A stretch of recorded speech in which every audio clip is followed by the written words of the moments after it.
My surgical scar still tender from where they'd taken my kidney just 6 weeks ago. 6 weeks since I'd given Robert a piece of myself, literally, to save his life. 6 weeks since I'd whispered, "I love you," as they wheeled me into surgery, believing we'd grow old together.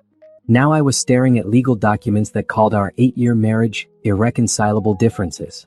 My phone buzzed. A text from Robert. "Sorry you had to find out this way. Simone and I are getting married next month. Please don't make this harder than it has to be. Simone." His physical therapist from the kidney center. The woman who'd held his hand during recovery while I was still hooked up to my own fighting through my own pain. I doubled over in my Honda Civic, the steering wheel digging into my forehead as sobs tore through me. This wasn't just betrayal, this was theft. I'd given him my kidney, my love, my future, and he'd walked away with all of it. The parking garage echoed with my cries, each sob sending sharp pains through my healing incision. Other people walked past my car, their heels clicking on the concrete, living their normal lives while mine crumbled around me. How do you process this? How do you make sense of saving someone's life only to have them destroy yours? I pulled out my phone with shaking hands and called the only person who'd understand. "Grandma Ruby? Baby girl? What's wrong? You sound like your world just ended." It did. The words came out in gasps between tears. "Robert, he's divorcing me. After everything. After I gave him my kidney." The silence on the other end stretched so long I thought the call had dropped. "Ruby? I'm here, baby. I'm just trying to find words that won't make me cuss in the Lord's house. You come home right now. Come to Grandma." I drove through Atlanta traffic in a daze, muscle memory taking me to the little house in East Point where Grandma Ruby had raised me after my parents died. The same house where she taught me that black women had to be twice as strong as everyone else, but that being strong didn't mean letting people walk all over you. She was waiting on the porch, her silver hair caught up in the colorful head wrap she wore when she was serious about business. At 72, Ruby Thomas still commanded respect from everyone in the neighborhood. I collapsed into her arms like I was 12 years old again, and she held me while I told her everything. About how Robert had been distant since the surgery. About the credit card bills he'd been hiding. About coming home early from work yesterday to surprise him and finding Simone in our kitchen, wearing my apron, cooking dinner like she belonged there. And the worst part, Grandma? She thanked me. Right there in my kitchen, she thanked me for saving his life so they could be together. Ruby's arms tightened around me. "Lord, give me strength not to drive over there right now. What am I supposed to do? I gave him a part of me I can never get back." "No, baby." Ruby pulled back to look at me, her dark eyes fierce. "You gave him a gift. A gift that came from your heart, your sacrifice, your love. That kidney is still yours. It's your love keeping him alive. And love like that? That's not something to be ashamed of. That's something to be proud of." But he threw it all away. He threw away his blessing. That's on him. But you're still blessed. You're still whole. And you're still here for a reason. We sat on that porch until the street lights came on, Ruby holding my hand while I tried to figure out how to rebuild a life that had been shattered by the very person I had tried to save. 3 days later, I was back at Piedmont Hospital for my post-surgical follow-up, trying to pretend my life hadn't imploded. Dr. Camille Brooks had been my attending physician during the donation process, and she'd become something of a mentor. At 45, she was everything I aspired to be: confident, accomplished, respected. She'd also become the head of nephrology after working her way up from nothing, just like me. "How's the pain level?" she asked, examining my incision. "Physical pain is manageable. Everything else." I shrugged, not trusting my voice. Dr. Brooks looked up from her chart. "I heard about Robert." "I'm so sorry, Denise." Of course she'd heard. Hospital gossip traveled faster than infection. "I feel so stupid. Like everyone knew but me." "You're not stupid. You're generous. There's a difference." She helped me sit up on the examination table. "You know, in 15 years of transplant medicine, I've seen a lot of donors make this same sacrifice. Most of them do it out of love. Some get appreciated, some get taken for granted. But you're the first one who's been thrown away like garbage." The clinical way she said it should have hurt, but instead it felt validating. Someone else saw how wrong this was. What am I supposed to do now? Financially, I'm ruined. I took unpaid leave for the surgery and recovery. Our joint account is empty, he cleaned it out. The house is in his name. I don't even have money for a lawyer. Dr. Brooks was quiet for a long moment, the kind of quiet that meant she was thinking. "You know, there might be something we can explore. Medical expenses related to organ donation are supposed to be covered by the recipient's insurance. If Robert's not taking care of those bills..." "What do you mean?" I mean, you might have grounds for a lawsuit.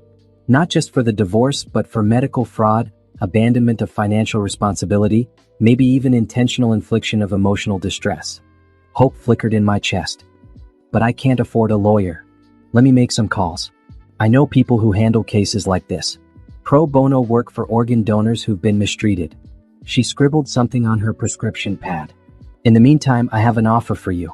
We have an opening for a transplant coordinator position. You'd be working directly with donor families, helping them through the process. The pay is better than your current position, and the hours are more flexible. But I'm not qualified. You're uniquely qualified. You've been through this process. You understand it from the inside. She handed me the paper with a phone number. Think about it. Sometimes the worst thing that happens to us prepares us for the best thing that's coming. I left the hospital feeling something I hadn't felt in days. Possibility. Maybe this wasn't just the end of my old life. Maybe it was the beginning of something better. That evening I called Tasha Williams, my best friend since nursing school. She was a social worker specializing in family crisis intervention, which made her uniquely equipped to handle my drama. "Girl, I've been waiting for you to call me back," she said before I could even say hello. "I heard through the grapevine what Robert did, and I'm ready to slash his tires. Don't tempt me. I'm serious. What kind of man divorces the woman who saved his life? And does it through legal papers? Like you're some stranger? The kind who was probably planning this the whole time." The words tasted bitter. "Tasha, I think he married me for my kidney." "What do you mean?" I told her about the timeline. How Robert had started getting serious right after my blood work came back as a perfect match. How he'd pushed for marriage when his kidney function started declining. How he'd insisted on joint accounts and putting the house in his name for tax reasons. That manipulative piece of Tasha caught herself. "Sorry? I'm trying to curse less for the kids at work. But Denise, if what you're saying is true, this isn't just divorce. This is fraud. Dr. Brooks thinks I might have a legal case. Dr. Brooks is right. And you know what else? I think you need to document everything. Every conversation, every financial transaction, every lie he told. Because this man didn't just break your heart, he stole from you." That night, I sat at Grandma Ruby's kitchen table with a yellow legal pad, writing down everything I could remember. The inconsistencies in Robert's stories. The way he'd insisted on handling all our finances. The credit cards he'd opened in my name without telling me. The life insurance policy he'd taken out on me right before the surgery. By morning, I had 7 pages of evidence. And for the first time since this nightmare began, I felt like I had some power back. The law office of Martinez and Associates didn't look like much from the outside. A strip mall location between a nail salon and a tax preparation service. But Maria Martinez had a reputation for taking on cases that other lawyers wouldn't touch, especially when they involved medical exploitation. "I've reviewed your documentation," she said, spreading my 7 pages of notes across her desk. "And I've spoken with Dr. Brooks. We have enough here for several potential claims." My heart raced. "Really? Medical fraud, definitely. Your ex-husband used you for a kidney transplant under false pretenses, then immediately abandoned the marriage. That's textbook fraud." She pulled out a thick folder. "But here's what's really interesting. I did some digging into Robert's finances." She opened the folder to reveal bank statements, credit reports, and property records. "Your ex-husband has been planning this for at least 2 years. He opened credit cards in your name, took out a second mortgage on the house, and started moving money into accounts you didn't know about." The room spun. "How much money?" "About $80,000 in debt assigned to you, plus he's hidden approximately $50,000 in assets." Maria's voice was gentle but firm. "Denise, this man didn't just divorce you. He systematically destroyed your financial life while using you for an organ transplant." I couldn't breathe. The betrayal was so much worse than I'd imagined. "Can we prove it?" "With Dr. Brooks' help, yes. She's documented the timeline of your relationship correlating with his medical needs. Plus, we have the insurance records showing he specifically requested you as his donor." Maria leaned forward. "But here's the beautiful part. Because organ donation creates a permanent medical relationship, he's still financially responsible for any complications you have related to the surgery. For life." "What does that mean?" "It means if you have any health issues related to the kidney donation, pain, complications, follow-up surgeries, anything, he has to pay for it. It's written into the organ donation agreements he signed." For the first time in weeks, I smiled. Not a big smile, but real. "How do we start?" "We start by freezing all joint accounts and filing an emergency motion to prevent him from transferring any more assets." Then we hit him with fraud charges, medical abandonment, and intentional infliction of emotional distress. Maria grinned. By the time we're done, he'll wish he'd never met you. I left the lawyer's office feeling stronger than I had since the divorce papers arrived. This wasn't just about getting my life back. This was about making sure no other woman went through what I was going through. My phone rang as I got to my car. Unknown number. Hello? Denise? This is Simone. The voice was sugar-sweet, almost sing-song. I think we should talk. My blood pressure spiked. I have nothing to say to you. But I have something to say to you. About Robert. About things you need to know. Like what? Like the fact that you weren't his first donor match. Like the fact that he's done this before. The words hit me like a physical blow. What are you talking about? Meet me at the Starbucks on Peachtree in 1 hour. Come alone. And Denise? You're going to want to hear what I have to say. The line went dead. I sat in my car shaking. What did she mean he'd done this before? How could Robert have had other donor matches? The medical records showed I was his only viable option. Unless they lied about that too. I called Tasha, but it went to voicemail. I called Grandma Ruby, but she was at her church committee meeting. Finally, I called Dr. Brooks. Dr. Brooks, I need to ask you something, and I need you to be completely honest with me. Of course. Was I really Robert's only kidney donor match? The pause that followed told me everything I needed to know. Denise, patient confidentiality prevents me from. He's not your patient anymore. Please, I need to know. Another long pause. You were his best match. But you weren't his only match. My hands started shaking so hard I nearly dropped the phone. How many others? 2 other potential donors. Both declined after meeting with him. Why didn't you tell me? Because it wasn't relevant to your decision. You wanted to help your husband. That was your choice to make. But it was relevant. It was completely relevant. Because it meant Robert had specifically chosen me, not because I was his only option, but because I was the one most likely to say yes. The one who loved him enough to do it without question. I hung up and drove to Starbucks, my mind racing. What else had Robert lied about? And why was Simone, of all people, the one trying to tell me the truth? Simone looked nothing like I'd expected. I'd imagined someone glamorous, someone who could steal a man away with her beauty. Instead, she was ordinary, brown hair in a ponytail, minimal makeup, wearing scrubs like she'd just gotten off work. She was already sitting at a corner table when I arrived, clutching a coffee cup with both hands. Her eyes were red-rimmed, like she'd been crying. "Thank you for coming," she said as I sat down. "Start talking." I wasn't in the mood for pleasantries. Robert told me you knew about us, that you were okay with the divorce, that you wanted him to be happy. Her voice was barely above a whisper. I believed him until yesterday. What happened yesterday? I found his computer open. He was looking at dating profiles. Active profiles. Posted 3 days ago. She pulled out her phone and showed me screenshots. He's looking for his next mark. My stomach dropped. There was Robert's face smiling out from a dating app, his profile reading recent kidney son of a. I caught myself remembering we were in public. It gets worse. Simone scrolled to another screenshot. Look at what he wrote in his bio. I read it and felt sick. My donor was a wonderful woman who gave me the gift of life. Now, he's using your kidney donation as a pickup line, Simone said, her voice shaking. Making himself sound noble and grateful while he throws you away like garbage. I stared at her. Why are you showing me this? You got what you wanted, him. Because I didn't know. Tears started falling down her cheeks. I swear to God, Denise, I didn't know he was planning to leave you. He told me your marriage was already over, that you were just waiting until after the surgery to make it official. He said you were both seeing other people. And you believed him? I wanted to believe him. I was lonely and he was this charming man who'd been through so much. But yesterday when I saw those dating profiles, I realized he lied to both of us. I studied her face, looking for deception. All I saw was regret and fear. There's more, she continued. I did some digging after I saw the profiles. Denise, you're not the first woman he's done this to. My blood went cold. What do you mean?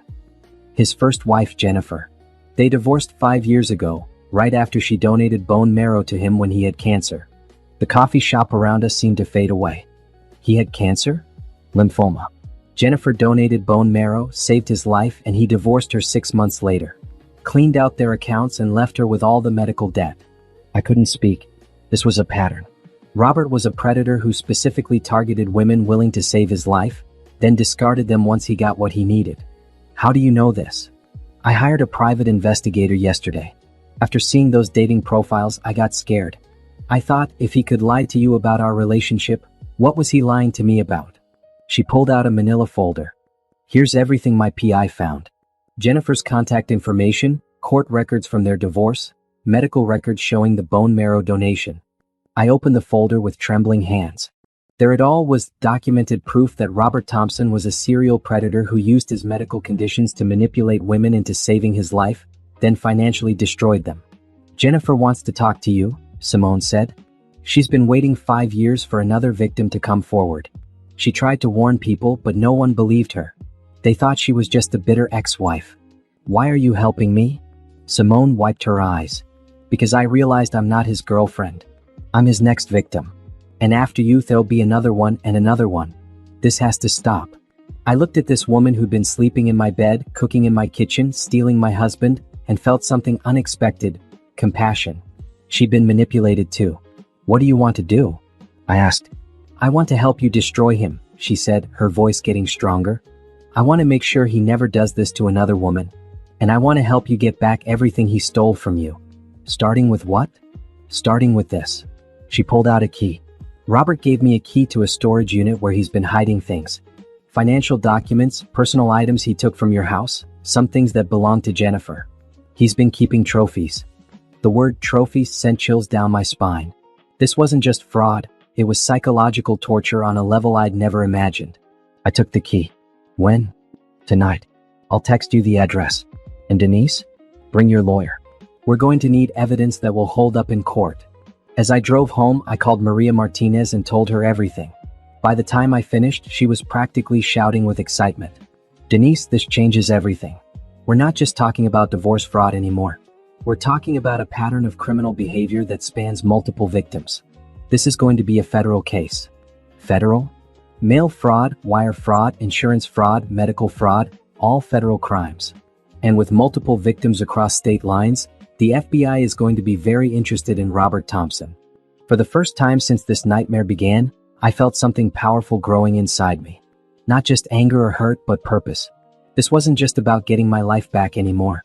This was about protecting every woman Robert might target in the future. The storage unit was in a rundown facility on the outskirts of Decatur. Maria Martinez met me there at 9 p.m., along with Simone and a court stenographer she'd brought to document everything we found. Are you sure about this? I asked Simone as we stood outside Unit B47. I'm sure. She looked different tonight, determined instead of scared.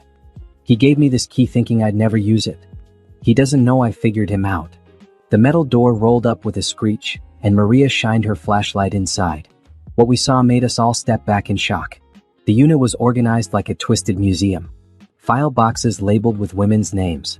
Personal items arranged on shelves. Photo albums. Even jewelry. My God, Maria whispered. How many victims are there? I walked deeper into the unit, my heart pounding.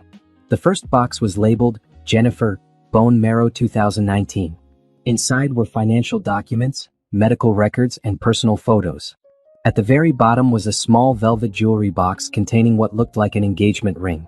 The second box made my knees weak. Denise, Kidney 2024. Inside were things I thought I'd lost in the divorce. My grandmother's pearl necklace. Photo albums from our honeymoon. Love letters I'd written to Robert during his treatment. And at the bottom, a folder labeled Insurance Policies. Maria, look at this. I handed her the folder. She opened it and her face went white. He took out a life insurance policy on you for $2 million. Right before your surgery. The stenographer was documenting everything, but I barely heard her. All I could focus on was the third box, labeled Patricia Liver 2017. There's another one, I said, pulling out the box. Patricia's story was the same as ours. Liver donation, immediate post-surgery divorce, financial ruin. But her box also contained something that made my blood run cold. Medical records showing complications from her donation surgery. Complications that had required multiple follow-up procedures. Procedures that Robert, as the recipient, should have paid for. Procedures that had bankrupted Patricia and eventually led to her losing her house. We need to find these women, I said. Patricia and Jennifer. They need to know they're not alone. Simone was standing in front of a shelf of photo albums, her face pale. There are more boxes. Look. In the back corner were 3 more boxes. Sandra, bone marrow 2015. Maria, kidney 2013. Destiny, liver 2020. 5 women. 5 life-saving donations. 5 destroyed lives. And then I saw something that made everything click into place. A medical file with Robert's real diagnosis history. Maria, look at this. His medical records going back 15 years. She read over my shoulder, and I watched her lawyer's brain put the pieces together. He's been faking illnesses, she said slowly. Look at these dates. The lymphoma diagnosis came right after he met Jennifer. The first kidney problem appeared right after he met Maria. The liver issues started when he began dating Destiny. What are you saying? I'm saying Robert Thompson has been poisoning himself to create medical emergencies, then finding women to save his life so he can rob them. Maria's voice was shaking with rage. This isn't just fraud. This is attempted murder. The stenographer stopped typing. I'm sorry, did you say attempted murder? Look at these pharmacy records. Maria pointed to a receipt from the bottom of Robert's file. He's been buying medications that would damage specific organs, then stopping them just before he gets so sick he needs a transplant. He's literally been killing himself slowly and using these women to bring him back to life. I sank onto a plastic chair, overwhelmed. This was so much worse than anything I'd imagined. Robert hadn't just used me for my kidney, he'd almost killed himself to manipulate me into giving it to him. We need to call the FBI, Simone said. This isn't just fraud anymore. Maria was already on her phone. I'm calling the federal prosecutor's office. With this evidence, they'll have an arrest warrant by morning. While she made her calls, I walked through the storage unit one more time, looking at the artifacts of Robert's crimes. 5 women's lives reduced to boxes of evidence. 5 women who'd given everything to save a man who'd never deserved saving. But we'd found each other now. And together, we were going to make sure Robert Thompson never hurt another woman. My phone buzzed with a text from an unknown number. This is Jennifer. Simone gave me your number. I've been waiting 5 years for this moment. Can we meet tomorrow? I looked around the storage unit one more time, at all the evidence of Robert's systematic cruelty. Then I texted back, yes. And bring the others if you can find them. It's time to end this. Jennifer Washington looked like she'd been through hell and back.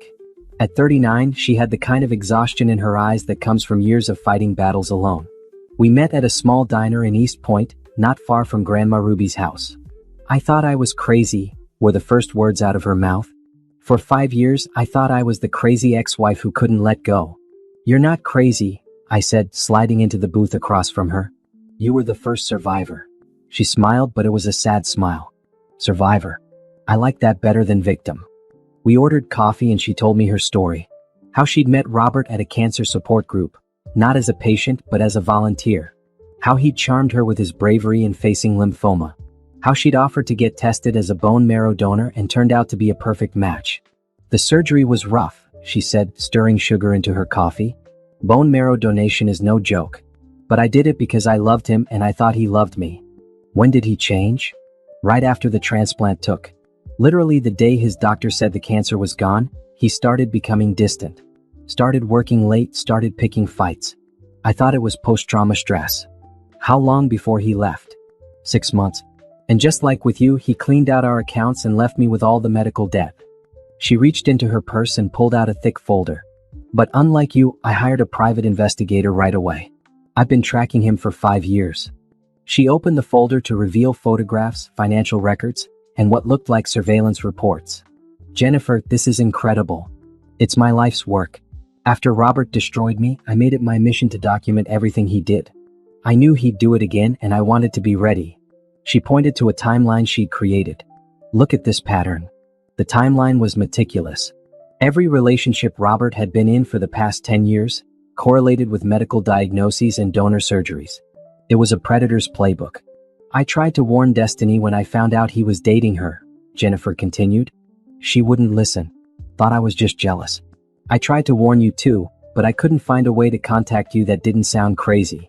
How did you find out about me? Hospital records are public if you know where to look. When I saw your name on a kidney transplant report, I knew he was at it again. She leaned forward. But Denise, you're different from the rest of us. How? You fought back. The rest of us just disappeared.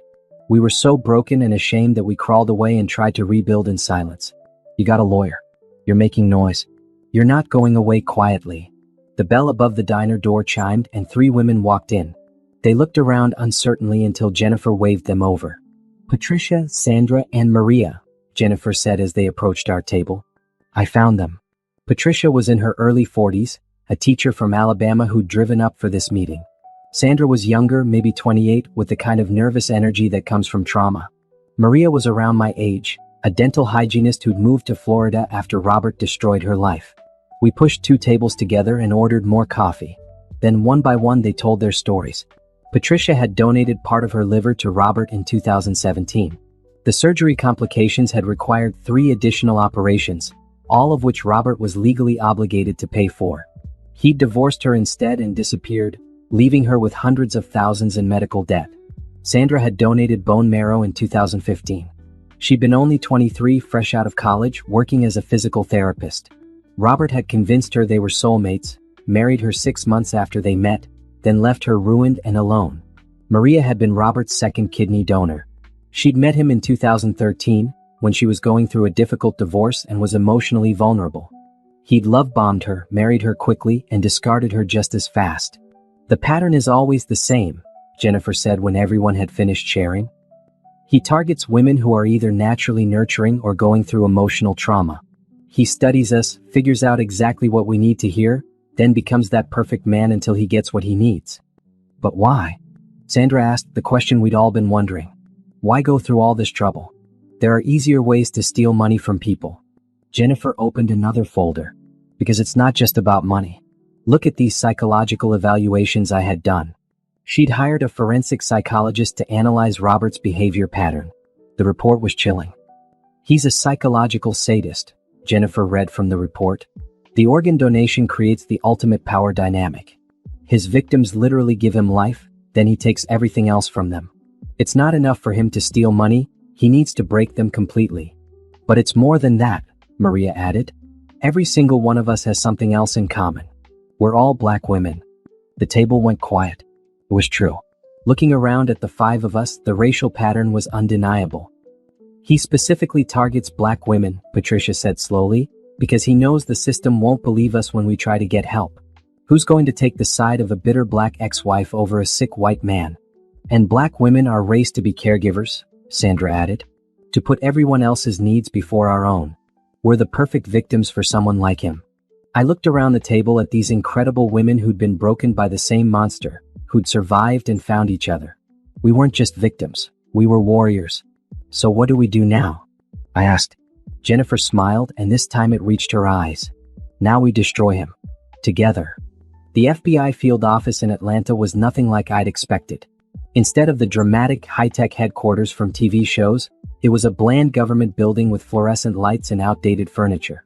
But Special Agent Carmen Rodriguez was exactly what we needed. Sharp, experienced, and absolutely furious about what Robert had done. "In 20 years of investigating fraud cases, I've never seen anything like this," she said, spreading crime scene photos from the storage unit across the conference table. "This level of premeditation, this systematic targeting of victims, it's unprecedented." All 5 of us survivors were there, along with Maria Martinez and 2 other attorneys who joined our legal team. The case had grown so complex it required specialists in federal fraud, medical malpractice, and civil rights law. "The good news is we have enough evidence to charge him with federal fraud, mail fraud, wire fraud, and conspiracy," Agent Rodriguez continued. "The bad news is we can't find him." My stomach dropped. "What do you mean you can't find him?" "Robert Thompson closed all his bank accounts 3 days ago, right after you met with Simone. He withdrew everything in cash and disappeared. The house is empty, his car is gone, and his cell phone is disconnected." "He knew we were on to him," Simone said quietly. She'd been the most shaken by Robert's disappearance, convinced it was somehow her fault. "It's not your fault," Jennifer said firmly. "Robert is smart and he's done this before. He probably had an exit strategy from the beginning." Agent Rodriguez nodded. "We've put out a federal warrant, and his face is going out to every law enforcement agency in the country. He can run, but he can't hide forever." "What about the money?" Patricia asked. "He stole from all of us. Can we get it back?" "We've frozen every account we can find, but most of the money is gone. He's been moving it offshore for months." Agent Rodriguez pulled out another folder. "However, there's something else. We found evidence that Robert has been collecting life insurance payouts. The room went silent. What kind of life insurance payouts? Maria Martinez asked. 3 of his former victims have died from complications related to their donations. The insurance policies he took out on them paid out a total of $4.2 million. I felt like I'd been punched in the stomach. You're saying he killed them? We're saying the complications from their donation surgeries were severe enough to cause their deaths, and Robert was the beneficiary of life insurance policies he took out on them without their knowledge. Sandra started crying. Oh my God, he was trying to kill us all. Not trying, Agent Rodriguez said grimly. Succeeding. We're reopening those death investigations as potential homicides. The meeting continued for 2 more hours, but I barely heard any of it. All I could think about was how close I'd come to being victim number 4. How Robert had probably been disappointed that I'd recovered so well from the kidney surgery. How he might still be planning to finish what he started.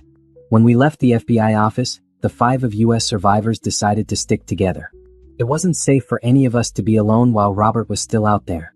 You're all staying at my house, Grandma Ruby announced when I called to tell her about the meeting. I don't want any of you girls alone until they catch that devil. Grandma Ruby's house became our headquarters.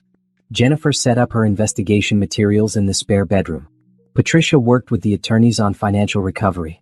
Sandra and Maria started reaching out to other potential victims they'd identified through social media. I found myself becoming the unofficial leader of our group, coordinating between the FBI, our legal team, and the media attention that was starting to build around our case. It felt strange being the center of attention when just a few weeks ago I'd been hiding in shame. Dr. Brooks called that evening with an update on the job offer. The position is still available if you want it. In fact, after everything that's happened, the hospital board wants to create a new program specifically for protecting organ donors from exploitation. What kind of program? Donor advocacy. Background checks on recipients, financial protection services, psychological support. You'd be the perfect person to run it.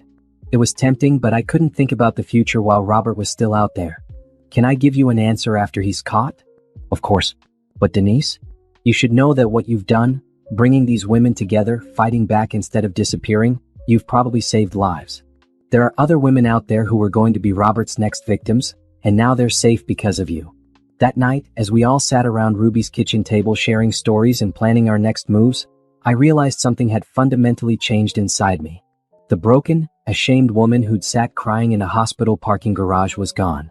In her place was someone stronger. Someone who'd found her purpose in protecting others. Someone who'd learned that sometimes the worst thing that happens to you becomes the foundation for the best thing you'll ever do. But first, we had to find Robert Thompson and make sure he never hurt another woman again. Robert made contact on a Tuesday morning, 3 weeks after he'd disappeared. I was in Grandma Ruby's kitchen making coffee for everyone when my phone rang with a blocked number. Hello, sweetheart. My hands started shaking so hard I nearly dropped the phone. The sound of his voice brought back every moment of manipulation, every lie, every betrayal. Robert, you've been very busy, haven't you? Making friends with my other wives, talking to the FBI. That wasn't very nice, Denise. I signaled to Jennifer, who was at the kitchen table working on her laptop. She immediately started recording the call. Where are you? Somewhere safe. Somewhere your new friends can't find me. His voice was calm, almost amused. I have to admit, I'm impressed. I didn't think you had it in you to fight back like this. You tried to kill me. Kill you?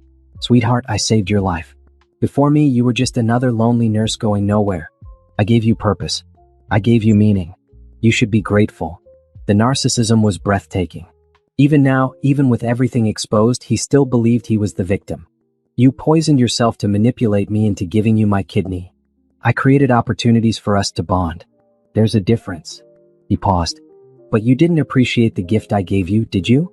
You turned my other wives against me. You brought the government into our private business. Our private business? Robert, you killed 3 women.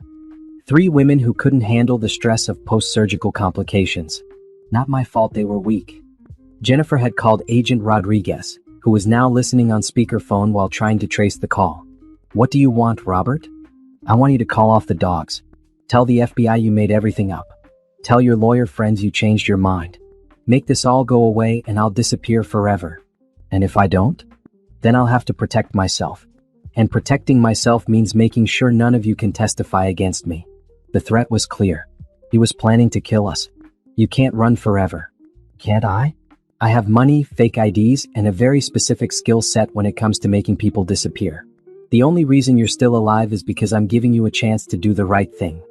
The right thing would have been not destroying innocent women's lives. Innocent. He laughed and the sound made my skin crawl. Denise, you gave me your kidney because you were desperate to keep a man who was already planning to leave you. Patricia donated her liver because she thought it would make her special. Sandra gave me bone marrow because she was lonely and pathetic. None of you were innocent, you were all just stupid. Something inside me snapped. The fear I'd been carrying for weeks transformed into pure rage. You know what, Robert? You're right about one thing. I was stupid. I was stupid enough to love a monster. I was stupid enough to give you a piece of myself. But you know what I'm not stupid enough to do? I'm not stupid enough to let you keep hurting women. Denise. No, you listen to me. You can threaten me all you want, but I'm not backing down. Neither are Jennifer, Patricia, Sandra, or Maria. We're not the broken, isolated women you left behind anymore. We found each other, and we're stronger together than you ever were alone. You have no idea what I'm capable of. Yes, I do. You're capable of preying on women who love you. You're capable of poisoning yourself for sympathy. You're capable of stealing and lying and running away when things get hard. But you know what you're not capable of? You're not capable of being a real man. A real man doesn't need to destroy women to feel powerful. The line went quiet for a long moment. You're going to regret this, Denise. The only thing I regret is that it took me so long to see who you really are. I'll be seeing you soon. The line went dead. Agent Rodriguez immediately got on her radio, coordinating with the tech team to trace the call. We got a partial trace. He's somewhere in South Florida, probably the Miami area. How soon can you get agents down there? I asked. They're already mobilizing. But Denise, you need to understand, this changes everything. He's made a direct threat against all of you. We need to put you in protective custody until we find him. No. The word came out stronger than I felt. I'm not running from him anymore. Denise, be reasonable. I am being reasonable. Robert Thompson has been controlling my life for 8 years. He controlled when I got married, when I donated my kidney, when I got divorced, and when I learned the truth. I'm not letting him control whether I live in fear. Jennifer looked up from her computer. She's right. We're all targets whether we hide or not. At least if we stay together, stay visible, we can help catch him. Agent Rodriguez looked frustrated, but I could see her weighing the options. Okay, but you don't go anywhere without federal protection. And the moment we get a location on him, you all go into a safe house until he's arrested. That evening, as we sat around Ruby's dining room table with armed FBI agents stationed outside, I realized something important had happened during that phone call. For the first time since this nightmare began, I hadn't been afraid of Robert Thompson. I'd been angry. And anger, I was learning, was so much more powerful than fear. The call came at 4 a.m. on a Friday. Agent Rodriguez's voice was tense but triumphant. We found him. Miami Beach. Hotel room registered under a fake name, but he used his real credit card for room service. Rookie mistake. I was awake instantly. Is he in custody? Not yet. We've got the hotel surrounded, but we want to take him alive. He might have information about other victims we haven't found yet. She paused. There's something else. He's not alone. My stomach clenched. What do you mean? There's a woman with him. Young, African American. Looks like she's in her early 20s. We think she might be his next target. All 5 of us survivors were in the car within the hour, driving toward Atlanta's Hartsfield Airport with a federal escort. The FBI wanted us in Miami in case they needed victim statements or identification help. The plane ride was tense. Jennifer spent the time reviewing her files, cross-referencing Robert's pattern with dating apps and social media. Patricia and Sandra worked with the legal team on additional charges. Maria sat quietly, staring out the window. I found myself thinking about the woman with Robert. 20 years old, according to the surveillance photos Agent Rodriguez had shown us. Barely older than I'd been when my parents died. Probably trusting, probably vulnerable, probably believing every lie Robert was telling her. We have to save her, I said out loud. We will, Jennifer replied without looking up from her files. When we landed in Miami, Agent Rodriguez was waiting with a full briefing. The woman with Robert was named Keisha Matthews, a nursing student at Miami-Dade College. She'd been dating Robert for 6 weeks, ever since he'd arrived in Florida. According to her roommate, Keisha thinks Robert is a medical researcher who survived cancer, Agent Rodriguez explained as we rode toward the FBI field office. He told her he's writing a book about organ donation and needs to interview her about her experiences as a future healthcare provider. Same playbook, Sandra said bitterly. Find their weakness and exploit it. The roommate also said Keisha has been getting sick lately. Stomach problems, fatigue, dizziness. Started about 2 weeks ago. My blood ran cold. He's poisoning her. That's what we think. We found evidence in his hotel room, medications that would cause kidney damage if administered over time. We spent the day at the FBI office, reviewing surveillance footage and helping plan Robert's arrest. The hotel was completely surrounded, but they were waiting for the right moment to move in without endangering Keisha. At 6 p.m. that moment came. He's leaving the hotel alone, came the radio transmission. Subject is walking toward the beach. Female victim is still in the room. Move in, Agent Rodriguez ordered. We watched the arrest on live surveillance feeds.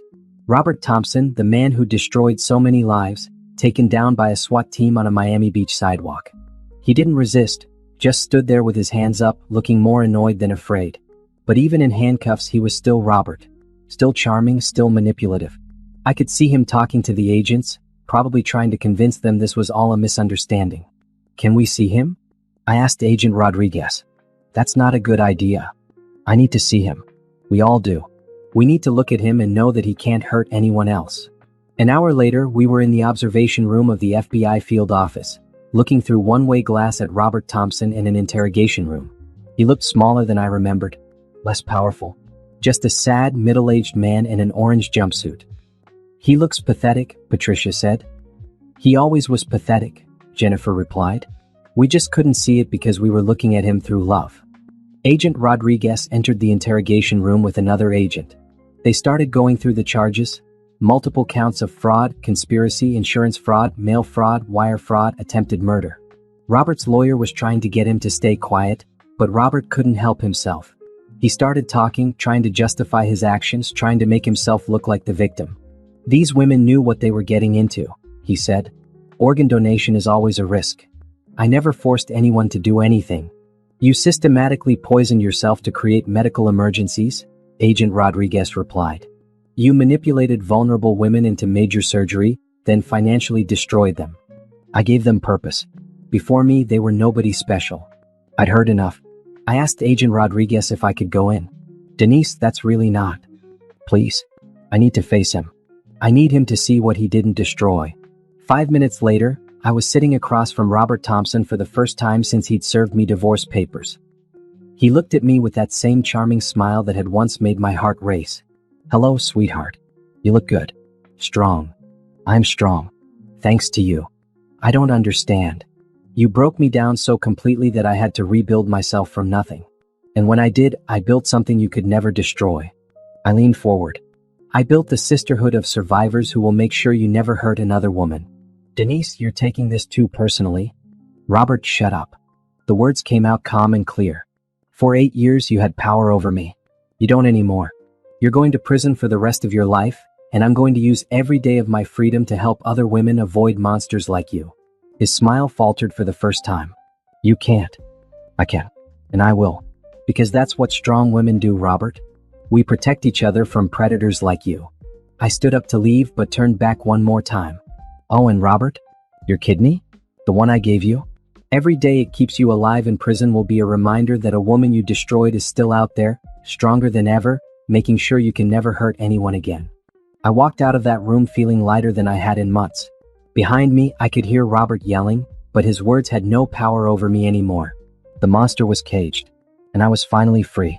6 months later, the courtroom was packed for Robert Thompson's sentencing. All 5 of us survivors sat in the front row, along with Keisha, who had become our 6th sister after her rescue in Miami. Behind us sat dozens of other women. Women who'd come forward after our story went national, women who'd been contacted by Robert but escaped before he could hurt them, women who simply wanted to show support for survivors speaking truth to power. Judge Patricia Hayes had been assigned to the federal case, and she'd made it clear from day one that she had no patience for Robert's manipulation tactics. Mr. Thompson, she said, looking down at him from the bench, in 30 years on this bench, I have never seen such systematic, predatory behavior designed specifically to harm vulnerable women. You didn't just commit fraud, you weaponized love, trust, and the human instinct to help others. Robert's lawyer had tried everything, Diminished capacity, mental illness, childhood trauma. Nothing stuck. The evidence was too overwhelming, and Robert's own recorded statements had made it impossible to claim innocence. Your Honor, I said when invited to give my victim impact statement, Robert Thompson didn't just steal money from me. He didn't just take my kidney. He tried to steal my identity as a strong, capable woman who deserved love and respect. I looked directly at Robert as I spoke. He wouldn't meet my eyes. But what he didn't understand is that breaking someone doesn't always destroy them. Sometimes it reveals who they really are underneath. Robert Thompson thought he was taking everything from me, but actually he gave me the greatest gift of my life. What gift is that, Miss Thompson? Judge Hayes asked. He showed me my own strength, and he led me to 5 incredible women who became my sisters in survival. Together, we've created something beautiful from something ugly. I gestured to Jennifer, who stood up beside me. We've created the Thompson Foundation for Organ Donor Protection, Jennifer announced. A non-profit organization dedicated to protecting vulnerable donors from predatory recipients. Patricia rose next. We've helped pass legislation in 12 states requiring psychological evaluation and background checks for organ recipients who have living donors. Sandra and Maria stood together. We've created a support network for organ donors who've been financially exploited, providing legal aid and emergency assistance. Finally, Keisha stood, the youngest of us but no less fierce. And we've established a scholarship fund for young women pursuing healthcare careers, so they'll be educated enough to recognize predators like Robert Thompson. Judge Hayes smiled, the first time I'd seen her expression soften during the entire proceeding. Mr. Thompson, she said, turning back to him, these remarkable women have taken the worst thing you did to them and turned it into protection for others. That's the opposite of what you intended, isn't it? Robert's lawyer whispered something to him, but Robert shook his head and stood up. Your Honor, I'd like to speak. Against his lawyer's visible objections, Robert approached the podium. I want to say that I never meant for anyone to get hurt. These women, they're special. They gave me life when I was dying, and I didn't know how to handle that death. I made mistakes. The courtroom was silent. But I want them to know that their gifts, their kidneys, their liver, their bone marrow, those gifts are still inside me. And every day, I'm reminded of their generosity. He looked directly at me for the first time since Miami. Denise, your kidney saved my life. I'm sorry I couldn't save yours in return. It wasn't a real apology, it was still manipulative, still trying to make himself look sympathetic. But for the first time, I felt something I hadn't expected, pity. This man had been so afraid of being alone, so terrified of being ordinary, that he'd destroyed multiple lives just to feel special. And now he was going to spend the rest of his life in a cage, completely alone. Judge Hayes sentenced Robert to 25 years in federal prison without the possibility of parole. He was also ordered to pay restitution to all his victims, though we all knew most of the money was gone forever. After the sentencing, all 6 of us survivors stood on the courthouse steps for photographs. The media had been following our story for months, and we decided to use that attention to help other women. What's next for you all? A reporter asked. I looked at my sisters, women who'd been broken by the same monster and had rebuilt themselves into warriors. What's next is we keep fighting, I said. We keep protecting other women. We keep turning our pain into power. That evening, we had dinner at Grandma Ruby's house one more time before everyone went back to their respective cities. But this time, it wasn't a gathering of victims seeking refuge. It was a celebration of survivors who'd found their purpose. You know what I realized today?